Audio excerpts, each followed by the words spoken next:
Hello मेरे प्यारे साथियों, वैष्णवी क्लासेज में फिर एक बार आप लोगों का फिर से स्वागत है। तो आज मैं क्लास 7 का प्रश्नावली 1.1 का दूसरा नंबर और तीसरा नंबर क्वेश्चन लेके आप लोगों के सामने उपस्थित हुआ हूँ।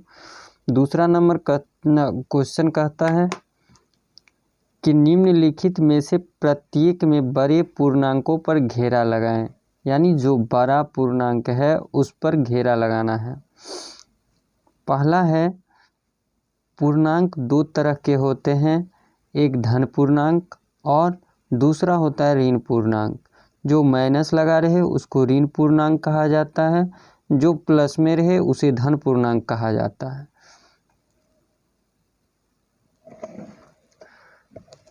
जैसा कि हम लोग जानते हैं, एक एग्जाम्पल के तौर पर राम और श्याम दो भाई हैं। राम और श्याम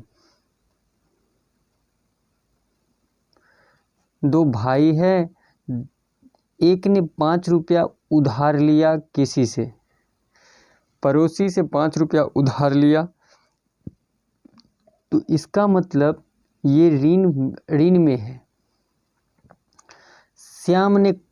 श्याम के पास 2 ही रुपया था, वो खुद कमाया हुआ था, उसके पास खुद था 2 रुपया। तो अमीर कौन हुआ, ये 5 रुपया वाला या ये 2 रुपया वाला? तो आप कहेंगे कि नहीं, ये 5 रुपया वाला धनी नहीं है, ये 5 रुपया वाला धनी आदमी नहीं है। क्यों नहीं है? क्योंकि इसके पीछे तो ऋण लगा हुआ है, ऋण लेकर के ये अमीर बना हुआ है।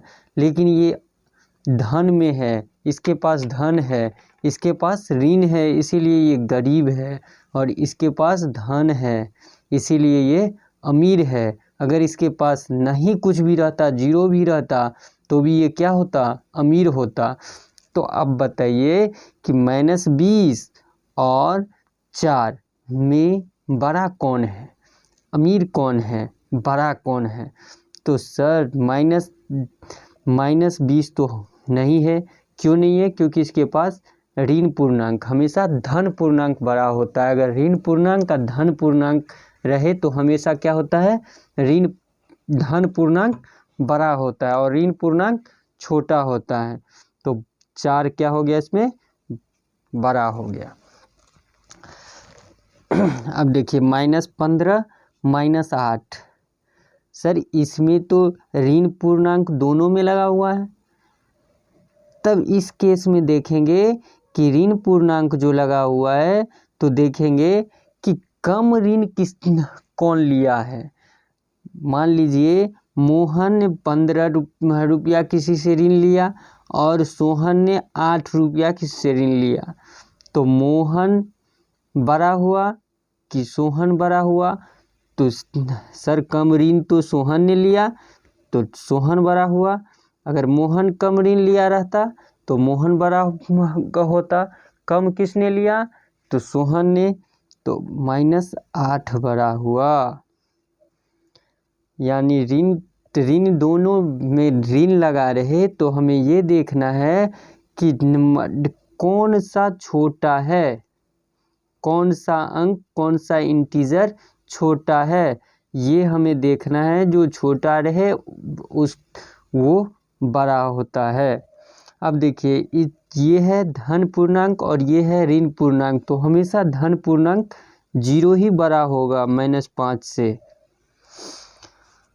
अब देखिए 20 और 7, इसमें तो बड़ा पूर्णांक आप लोग बता ही देंगे कि 20 सर बड़ा है। 25 और 2 तो 25 बड़ा है। 20 और 18 तो 20 बड़ा है। अब कहता है कि रिक्त स्थानों में उचित चिन्ह बड़ा, छोटा और बराबर को भरें। ये चिन्ह है बड़ा, ये चिन्ह है छोटा और ये चिन्ह है बराबर। तो -6 और -8 बढ़ रहा है कि घट रहा है? अगर बढ़ रहा है तो ये चिन्ह, अगर घट रहा है तो ये चिन्ह। बड़ा है तो ये चिन्ह, छोटा है तो ये चिन्ह। तो सर हम देख रहे हैं कि इस तरफ बड़ा है तो बड़ा से छोटा की ओर गया, बड़ा से छोटा की ओर गया तो बढ़ते कदम, छोटा से बड़ा की ओर जाए तो घटते क्रम, तो बढ़ते क्रम तो ऐसे।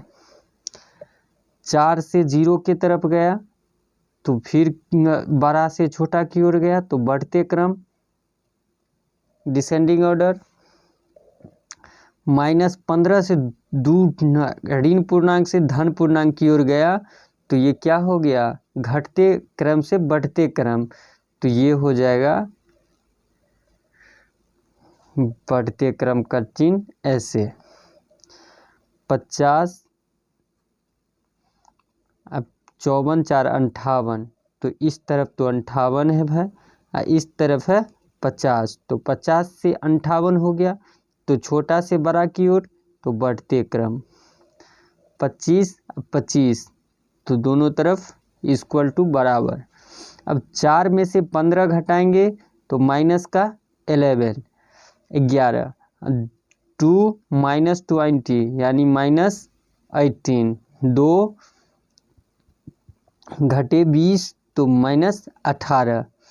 तो हमने देखा कि ये इस दोनों में क्या हम देख रहे हैं, छोटा से बड़ा की ओर कि बड़ा से छोटा की ओर, तो बड़ा से छोटा की ओर, तो इधर होगा।